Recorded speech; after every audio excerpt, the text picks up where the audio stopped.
Sumo amar chun chan chan an nei ta ka kan chan chan bla bla bla tia ka tai kha thil om chu ni ta ni an ni pon ka ten ti chun ke ni po Hindu kan convert let vele du tholom ti ang vibe kha tu na hianin khan boro khai mu ani chu Christmas te pon on tin tin mon lo ti come on chu an ni chun hey nya Bharat हमारा देश में भारत थंदी का अतिनिया ओम वे थो हिंदू राम खानी चीन तक वे बोका मारो कॉन्स्टिट्यूशन कन नया चिमचुंगा चुनिन सेक्युलरिज्म का मनी जो इंडिया से हम तो हिंदू हो चेन तो लवा तो ना चा कुम तम तक हे न्या radical religious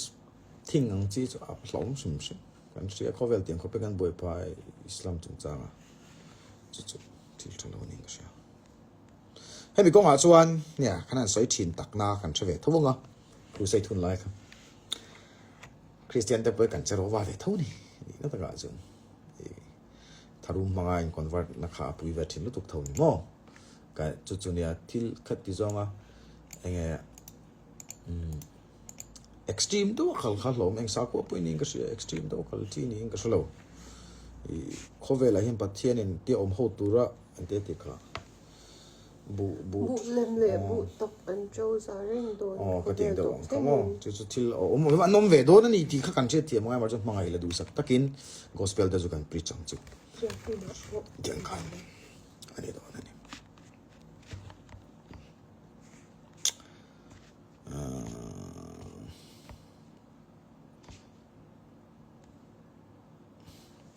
sar fit nga le in chi son le 63 icher lam set chu wang ve ma check chin la icher lam ka ti so underweight set mai thei fingal ling chu som chu sang ve tho ni a i sang set ang karing ke ji som sari vel ni lang chunin choi moi tok ve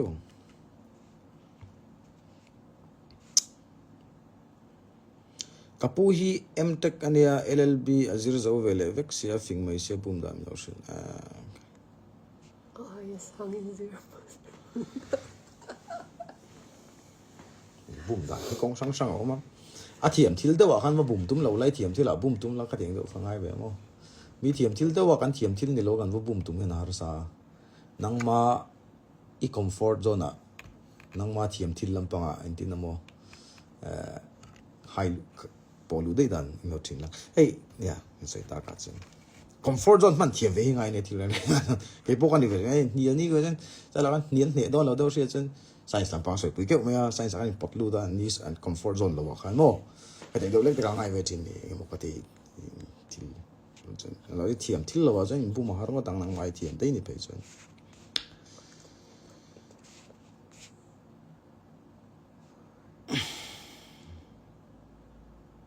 lower ni tur chuan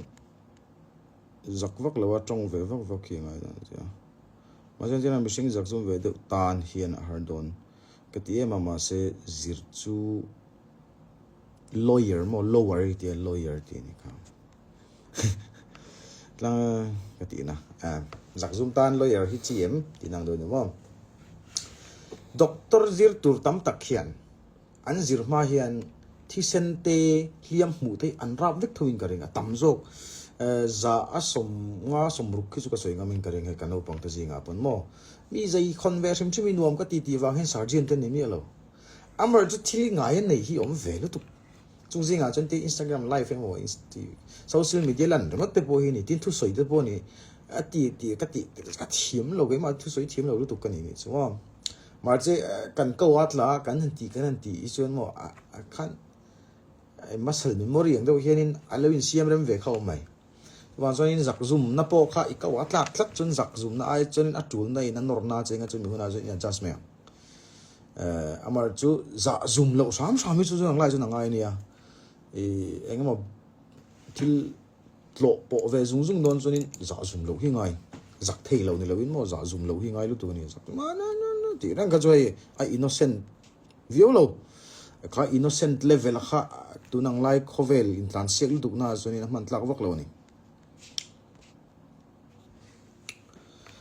Big Bang soita ka chuan Big Bang kha athleng lo James Webb khan athleng lo ve an ti kha kan fake news ti na James Webb James Webb mo anh James Webb kami James Webb telescope khi soi mi tu nghe theng lo thì theory tam tak chu kami oppose zong che te pokan marju kan universe expand ani jong ai tu ta wala thil at dar zong expand globally expansion a hlen choni kal khom hun khom zo ni chu khom thin ni lo sengin emo tian al tom tel tang expansion kha mani ani jong tom tel hun kha mani ti ngai dan khani ta ni chu expanding universe chu thil theng ani sia chu wan sonin a strong value tu ani ma na lai kan thia tim tur chon no surgical pujon chan ai tlangwal ni tlangwal Michael Faraday or Nikola Tesla ai nang lo wa Michael Faraday is a physicist and no experimental physicist and mang chu Nikola Tesla chu engineer and electrical engineer kadu ve ya kami burden ka chu kan pelo ko nge thang jok nge ngai ti ka kadu ve intera physicist rong kha khin lang chu ka slow engineering line lama chuan electrical engineer te kaloni ve tho wangin Nikola Tesla chu anuna enton tur tam tak umin ka sia so words of attraction hi soi chiang indu puya khani mang ve words of attraction nge trong kam zai do ang chi khami ei ki chu ka thiam lo mo kai mai ka cringe zel he fiam thota changa an te kan soi ni ma amar chu ei engam mor ya vati ashalo wang ani hian ka ting ka tingai lo ka thiam lo na thiam te un ti chen mang tang kai thong ka ting chi zai do ang chi ka thiam wak lo amar chu ta kan zai hu na kan zai ma ya chi ka evolution nge adama tha kan ni ya evolution ni ran soi kha chu tak so ne ka du lo thin chu ka pom big lo chimpanzee tangin machine kan involved e ka pom big lo tin kha khani na taka chonin origin of species ka lo share we nel wal to biology mi chu ni chu lo chu chimpanzee kha common ancestor kan ni ti kha aron thur bing bing lo kha le khabu wa khan eka dinge zebra hi atiela nga dinge sakorten tiel lo nga dinge het lampang continent lama mi the tiang jong an coloration kha ti te azin kola khami observe le athil tam tak kole ka chang khanin research ati ni chumo kha kan pu khan chu pai thak chi ni lo ni chu apikin medical kan she tur chu hemi survival of the fittest ite po kharon pian san ta ni engkim me hian survive an tu mania chanu tak te bacteria pakhat virus pakhat pon survive ve tum ngar ngar mishing ang thawin i dam kho chu khan tum ve ngar ngar an theyang tokin chu ta chonin antiran mana chonin chloroquine yes chloroquine example chloroquine na mumang kanin malaria treatment an lo pechina maseron reizela kha malaria kha a insiam ram veni chu ei cancer cell te point sianga apoi thang na do chun ta ni insiam ram ve thela corona chung chang han sianga a in mutate ni chumo ma chana chan mutation te poi survive du wang han ve pakhat lu tu ka kami in aron thentir te po ti ve thayang chu wang chani khat lai a in mutate dan te micro level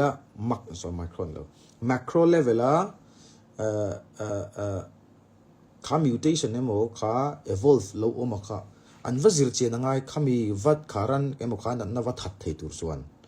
chu wan chonin abikin mi medical research lama thil poi mol tu ani chu e kha thila lo boi pu kha Charles Darwin temika mo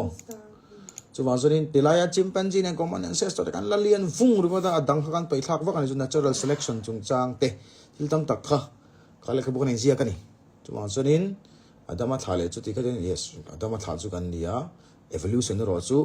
emi alien thama evolution and ran chan chu kha contradict om chu engzong ma hi missing in evolve ta kan thlawani mo tlai zo bazon direct in enge ka tiang khat mi evolution ka mu tur om tok lo wangin ti khan ta ka pom big lo ge po khalai ka chuanin ma sengin micro level na chingan macro ka lo te macro ka lian zo ka ni micro level te level a chun kha in siam rem na kha thengani chu kan pom chungai ni ka sia du emo du lo emo chan chu tu te po khan survive an tu mani siam rem ve sha chat ni chuma lai zo ka ani in ka siat china tik lo po mai theo chuwang chuan dama thla kan nia evolution po chu thleng ve ni ti te po chu ka pom da ni Christian ni chunghen evolution te kan pom ka apom thei evolution na pom thei ka ti lai kha evolution na ti lai Charlie Darwin zan lo boi pui common ancestor kan nia chimpanzee nen hian na chimpanzee tang thla chho kan ni ti ka pom big lo hami vo pom lo kha ni dang kha pom thei tho ni chu ka ti na ni natural selection chung chang te poi mo lu tu ka ni history is written by victors and okay say tum so inu han chet te kan chet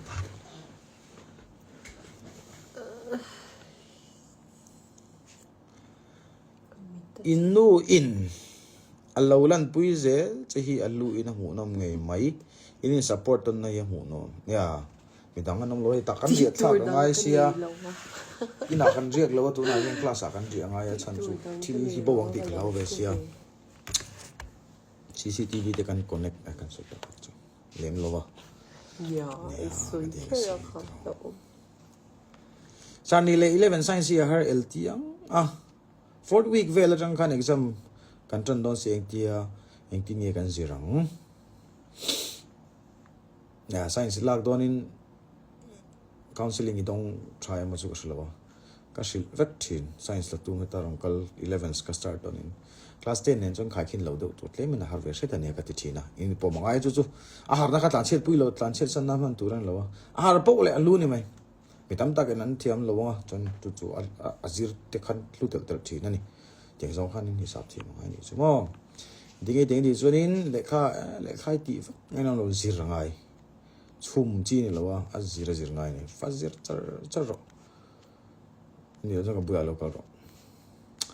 sa rozon la yeretle ma sia kan ti kha lo che tak rengem chuan tinge a chia ta a siam that the em min lo chan sakte thui tak soi tur ma na kina ozon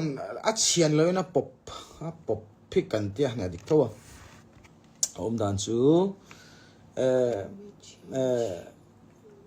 hemi O3 kan ti mo ozon kan ti tak hi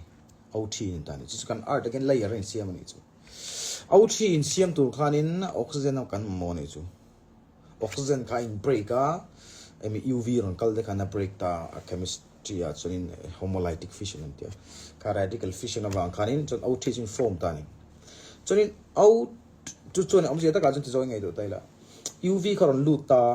UV ron lut tlang tur kha khami O3 siam nan khanin ain oxygen break nan kan UV kan ai mang ta ni chu chon kan direct de wa kan khovela UV concentration sang ta ron lut tur kha alo ve ngani chu kha khan mo chu oxygen concentration tlem chuan carbon dioxide te khatiang chi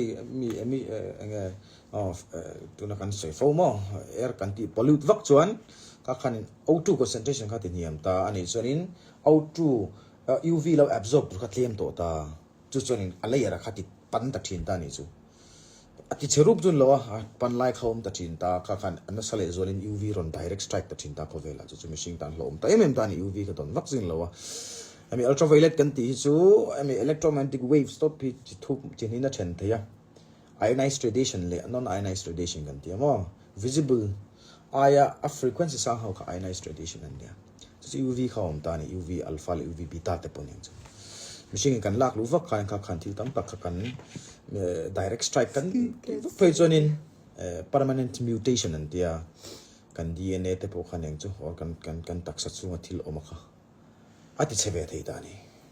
chuwang chorin kha ozone kha ani indar chu ai consume da na kha o mani ka tinan chu ka soi ko na chau be do to moi te ka sau to lut la vô game khat vô khel pe mai thei sarbi tek zoin enge entrance so nge campek min han soi zau sakte gate khatum ro chu ka du sakpui chau sanju gate kha zirzom le zel nan IIT ti te NIT ti te lut nan tangkai lu tu ka le university tha mom ba ka hemi PSU an tia public sector unit hemi power grid kan ti te chu chau ni lo ami DRDO kan ti te ISRO te pon yang chu and BSNL te pon yang chu mom ka ting che lu nan kan gate score ngai gate score in pin nei that chuanin alu chho thei ni na zon na man thei bok tin ani chu tin in ti thei nan sim chu bo cha ve ni pero quotes of the year ka story ka lo wangai tharo email sheet kai thiam lo ni ti ve fan ro ma pu ve fan ro sargate le jam hi nge an lo na jam lampang hi I think jam is a general lampang ai lo me jam chun pe ani ka she general lampang an kal na hi jam kar lai exam ve chin lo jam tak chu gate kan ti chu engineering lem lo pon on ka she lo va how to look mai ro kha sa difference sa professor ni tu la sa le professor ni tur chuan me du tu samjan PhD zo professor top khani thelo professor is promotion na janga lu so chi nia na pa nga chuan ka she so lo chuan assistant professor te ni ve te nga chu ta associate chu ta professor puiting ni tur phei chani ta ga jan kumrei ve fak ti ngai ni tam tak poi kan la nei lim lo wang professor puiting ta kai zo mi zo tak po hian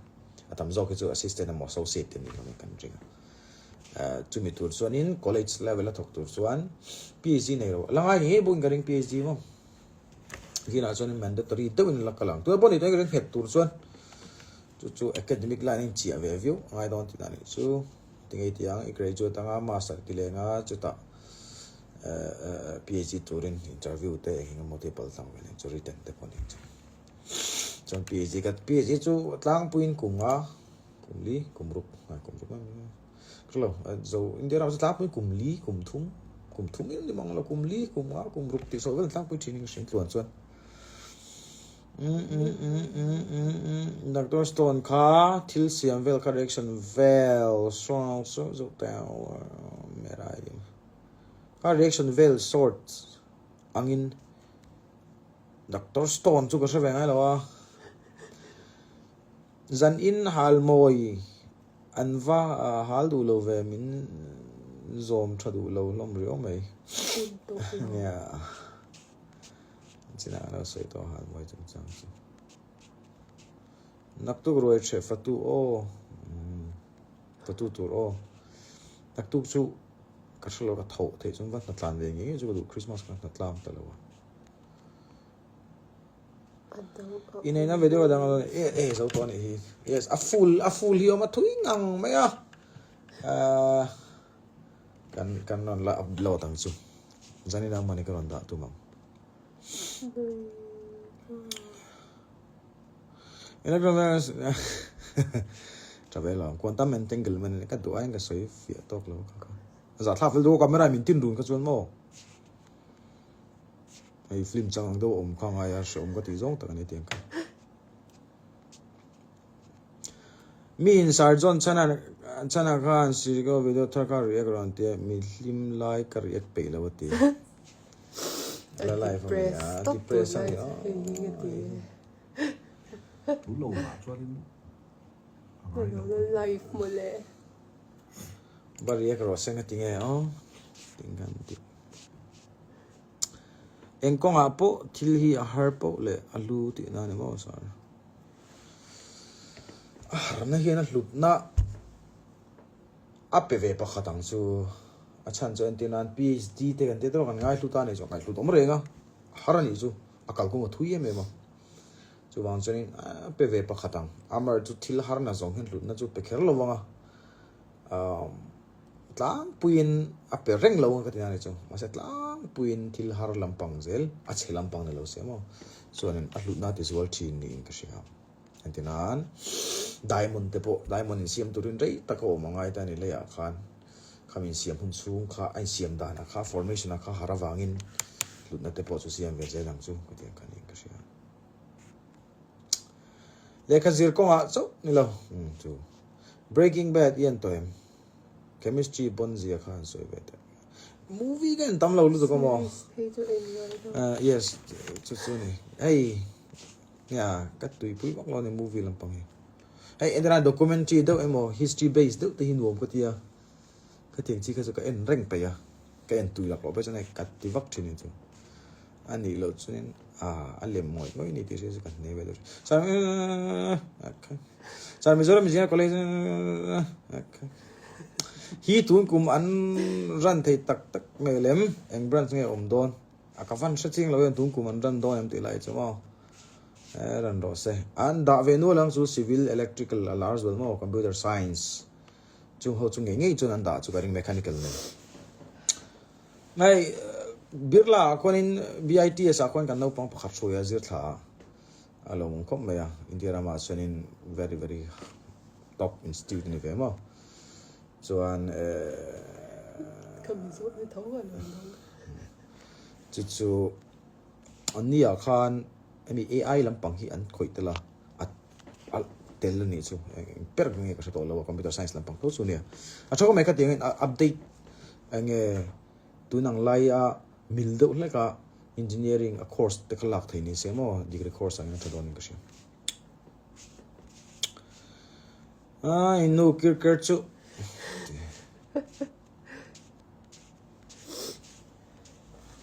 sir doctor who kachir hai nia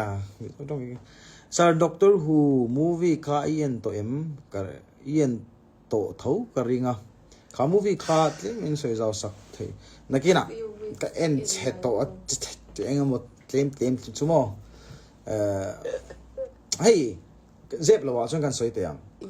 eng lo hi ka ngai na vak lawa hemi eng Hollywood science pop science kan ding chi ka ngai na vak lo ke chu tlem in eng ka tiang appear science lampang do ang kan lo ti wangin Hollywood eng let's say quantum tunneling chungchang khami ir chhuwa tanga teleportation kan tiang chi te aron ti tawakta no to ka quantum kha ber kha vasia chen du na zo kha kai ma se te me kalai pop science like ka chu ka tu pui ve tho chu tu pui over lo ni chu wang chu niang hai mi Marvel DC ti ka en lem lo sare ni pi sa so ka Greg ngor ka pe to lo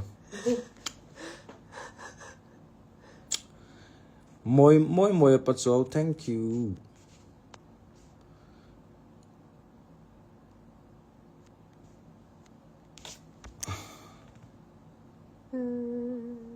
kalau endon Dr. Stone mo alo mo sila hun ni kan lo ko pa ding en nei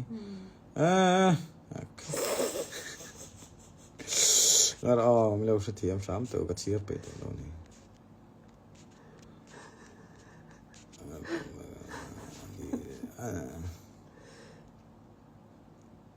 human value hi melo soi zau sak human value ai mo de bo mi kanen le phatang ani lo zen ka shit thiam human value de to ka eng zong soi nge to values the guiding principles to save individual behavior and guiding direction human value to human value ai ngawi ni me dignity mangai nate peace te non violence te justice te respect integrity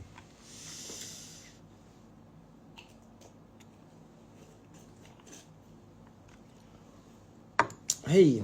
tu na mi zong hiện tay la ka soi chin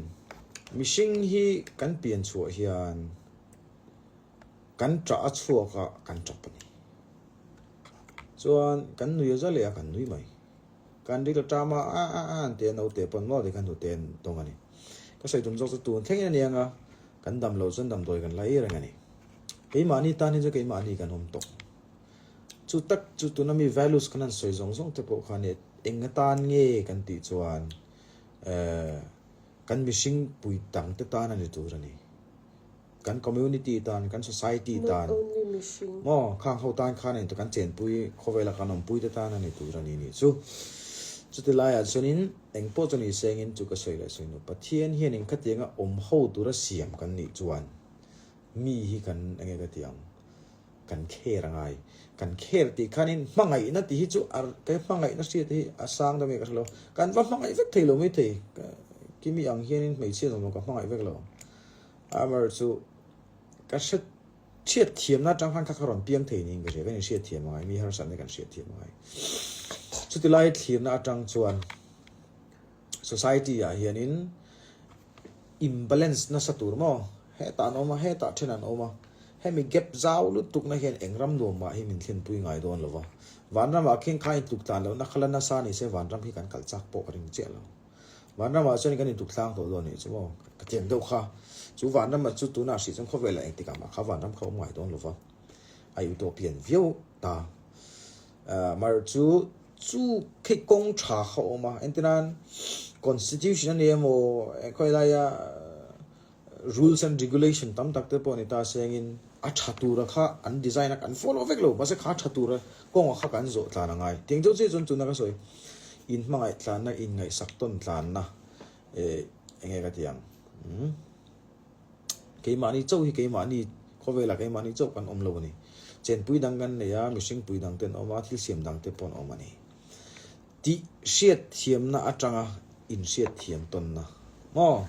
อัจฉริยะจู่ nature จู่มิชิงกันในตัวนี้ก็ใช่จู่ human values กันนั่นที่อารมณ์ตุ้มเงี้ยจู่นี่กันดีกันไงมั้งกันติดเราดูก็เทนองปากกันจู่กันมิชิงปุยตากันติดดันตัวนั้นข้ากันติงเสร็จแล้วค่ะมั่งทีนเงี้ยอันที่ไล่พอเฮียนินอัฐัวใส่เฟลเทจันทัวใส่เฟลอันนั้น violence ได้ทิลตัวกันเนี่ยปุยทิ้งเสียแล้วตัวจังเดียวเด็กค่ะแต่บุลาใส่รำช่วยตัวเตปอนนี่เวกันไงมีกันดอกนั้นใส่เฟลเทจันดอกนั้นใส่เฟลรำมั่งก็ทิ้งจีเด็กค่ะมิชิงแล้วก็กันติดดันตัวนี้ก็ข้ามีin Zava in Mangsha good night everyone